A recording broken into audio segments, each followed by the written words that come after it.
Pendahuluan. Pajak Bumi dan Bangunan Perdesaan dan Perkotaan atau PBBP 2 adalah pajak atas bumi bangunan yang dimiliki, dikuasai maupun dimanfaatkan oleh orang pribadi maupun badan, kecuali kawasan yang digunakan untuk kegiatan usaha perkebunan, perhutanan, dan pertambangan. Awalnya PBBP 2 ini adalah pajak pusat, lalu lahirlah Undang-Undang Nomor 28 Tahun 2009 yang mengatur tentang pajak daerah dan retribusi daerah. Lahirnya undang-undang tersebut merupakan implementasi atas otonomi daerah yang diselenggarakan oleh Indonesia. Otonomi daerah merupakan kewenangan bagi kepala daerah untuk mengurus sendiri rumah tangganya. Kini PBBP 2 merupakan pajak daerah yang penerimaannya sepenuhnya dimiliki oleh pemerintah daerah. Untuk mewujudkan otonomi daerah menjadi lebih baik, maka dibutuhkan kerjasama antara pemerintah daerah dan masyarakat guna mewujudkan otonomi daerah yang diharapkan.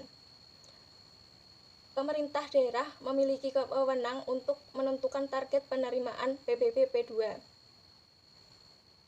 Partisipasi masyarakat dalam pembayaran pajak merupakan hal yang sangat diperlukan agar target PBBP 2 dapat tercapai. Menurut penelitian yang dilakukan Kosasi dan Barus, dapat disimpulkan bahwa upah minimum kabupaten memiliki pengaruh terhadap penerimaan pajak bumi dan bangunan. Hal ini diperkuat dengan penelitian yang dilakukan oleh Belo, bahwa upah minimum kabupaten berpengaruh secara signifikan terhadap penerimaan pajak bumi dan bangunan. Faktor pendukung yang mempengaruhi pembayaran pajak salah satunya adalah pendapatan atau upah yang dimiliki oleh wajib pajak. Selanjutnya, faktor yang mempengaruhi penerimaan pajak bumi dan bangunan adalah jumlah kepala keluarga. Faktor ini didukung oleh penelitian yang dilakukan oleh Anwari 2013 dan Mayasari 2011 dengan kesimpulan bahwa jumlah kepala keluarga berpengaruh signifikan terhadap penerimaan PBB. Selanjutnya, tingkat pertumbuhan yang tinggi mempengaruhi jumlah permintaan atas tanah dan bangunan, sehingga jumlah bangunan meningkat. Hal ini didukung oleh penelitian yang dilakukan oleh Hidayat 2016, Fitri 2017, Afrianah dan Waluyo 2015, dengan kesimpulan bahwa jumlah bangunan berpengaruh signifikan terhadap penerimaan pajak bumi dan bangunan. Tiga faktor tersebut mendorong saya untuk meneliti pengaruh faktor-faktor tersebut terhadap penerimaan PBBP 2. Berikutnya rumusan masalah. Yang pertama, apakah kenaikan upah minimum kabupaten berpengaruh terhadap penerimaan PBBP 2 di Kabupaten Bantul? Yang kedua, apakah kenaikan jumlah kepala keluarga mempengaruhi penerimaan PBBP 2 di Kabupaten Bantul?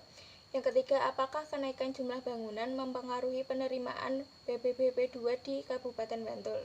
Berikutnya tujuan penelitian. Tujuan dari penelitian ini adalah untuk menguji pengaruh upah minimum kabupaten, jumlah kepala keluarga, dan total bangunan terhadap penerimaan pajak bumi bangunan perdesaan dan perkotaan. Selanjutnya hipotesis. Yang pertama, kenaikan upah minimum kabupaten berpengaruh positif terhadap penerimaan PBBP 2 di Kabupaten Bantul. Yang kedua, jumlah kepala keluarga berpengaruh positif terhadap penerimaan PBBP 2 di Kabupaten Bantul. Yang ketiga, jumlah bangunan berpengaruh positif terhadap penerimaan PBBP 2 di Kabupaten Bantul. Berikutnya kerangka pikir penelitian. Variabel upah minimum kabupaten berpengaruh positif terhadap realisasi penerimaan PBBP 2. Jumlah kepala keluarga berpengaruh positif terhadap realisasi penerimaan PBBP 2. Jumlah bangunan berpengaruh positif terhadap realisasi penerimaan PBBP 2. Selanjutnya sifat penelitian. Sifat penelitian ini adalah penelitian kuantitatif dengan data sekunder. Selanjutnya populasi. Populasi yang digunakan dalam penelitian ini adalah Kabupaten Bantul periode tahun 2015 sampai 2018. Sampel yang digunakan adalah 17 kecamatan yang ada di Kabupaten Bantul.